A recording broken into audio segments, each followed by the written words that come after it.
Canon showed up to the world's biggest camera show last week with something nobody expected. That story plus a wild new film stock from Harman that literally turns your skin blue. This is the PhotoFiles Monday Top 5. CP Plus wrapped up in Yokohama last week, and the story everyone is still talking about isn't a new mirrorless or firmware update. It's a concept camera from Canon that looks like something maybe your grandfather would have shot on. The analog concept camera is a small, palm-sized box with a waist-level optical viewfinder and fully manual focus. And the way it works is really pretty novel and quite interesting. Light comes through the lens, bounces off a mirror up into the viewfinder, and then when you shoot, a second mirror flips down and redirects the image onto the sensor. So you're photographing an image that's already been reflected twice. Canon is leaning into that softness, though, and that imperfection and kind of dreaminess, and that's part of the experience in their view. They showed two designs at the booth, a more rugged, sort of retro look that they're calling the Model A, and a cleaner, more modern Model B. And they're actually asking people to vote on which direction they want to go. No release date, no price, no guarantee if this will ever exist or if it's just vaporware, but the reaction on the show floor was enormous, and online it's been even bigger, so we'll keep an eye out on this one. Film Corner this week, and it's a good one. Harman, the UK company behind Ilford and the Phoenix line of films, just dropped a new film called Switch Azure. And it does exactly what the name suggests. The colors switch. Blues render as orange, yellows go azure. Reds shift towards purple, and skin tones go blue. It's definitely not a film for accurate color rendition, and it reminds a lot of folks of what's going on with Lomography's turquoise film. And Harman's super upfront that this is not a film for people who want to see the world as it is, but rather people who want to see the world flipped on its head. It's ISO 125, and it's available in both 35mm and 120. And it's available right now. It just came out at the end of last week, so you can buy this right now. It processes in standard C41, so any lab can process it. Harman Azure is around $13 for a roll of 35mm, and one thing worth knowing, the results look noticeably different depending on the scanner that you use. Harman actually shows a side-by-side on their product page of the same negative scanned on a Fuji Frontier versus a Noritsu, and they're almost two entirely different films. So there's an extra layer of unpredictability built in, which either sounds like a nightmare or a lot of fun, depending on who you are. And this is where I just want to go into a bit of a side rant here.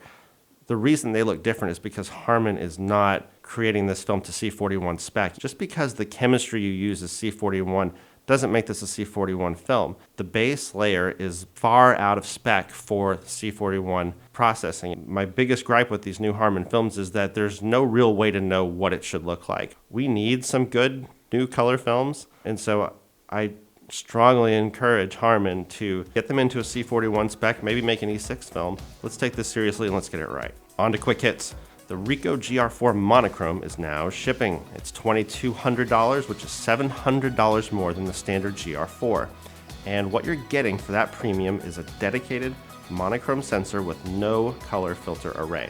And that means sharper detail, cleaner tonal gradation, and an ISO that goes all the way up to 409,600. If you shoot a lot of black and white, and you definitely should, and if you've ever wanted a dedicated camera for it, this is now the most accessible option on the market. And now the Hasselblad Award, the world's largest photography prize at around $218,000, has gone to South African photographer Zanele Muholi, a visual activist whose portrait work documenting black queer communities in South Africa spans more than 2 decades.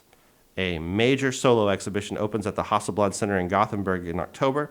Worth looking up the work if you're not familiar with it. Something worth noting before we wrap up, in the same week, Canon showed a camera designed to produce imperfect images. Harman released a film built around unpredictable color, and Ricoh put out a camera that shoots no color at all. And if you zoom out a little, the Fujifilm X-Half has also been a genuine hit. Film sales have continued to climb, and instant photography is growing fast enough that Fujifilm is building new production lines. I truly hope in building that extra capacity that they're able to start producing larger quantities of Velvia and Provia again, because reportedly that has been the focus on Instax has been the reason that we've had less Velvia and less Provia available.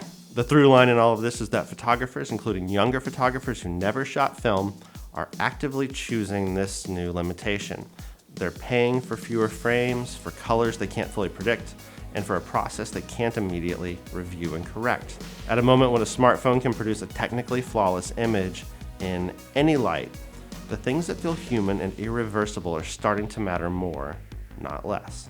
Next week, the photography and video show opens in Birmingham. Canon will be there, and there are rumors that the RE1 retro mirrorless could make an appearance. We'll be watching, and if you shoot a roll of Switch Azure, drop your results in the comments. I genuinely want to see what you get. I've been following the other YouTubers online, and Yvonne Hansen has got the images that I like the best so far. I think that the way she approached doing nighttime photography with it is spot on, and it really has the best look that I've seen so far. So I'm planning to order a couple of rolls of Azure and run it through my half frame, full frame, and medium format cameras and see what it can do. And later this week, I've got a video coming out on Kodak Gold 200, so make sure to subscribe and stick around to see why everyone's shooting Gold 200. That's it for this week. I'm Roger, and this is the Photo Files. See you next Monday. Thank you so much for watching the Photo Files and for spending some time with me today. Please hire me for your photographic needs. My email address and website are on the screen. And check out the related videos on screen right now for more Photo Files adventures.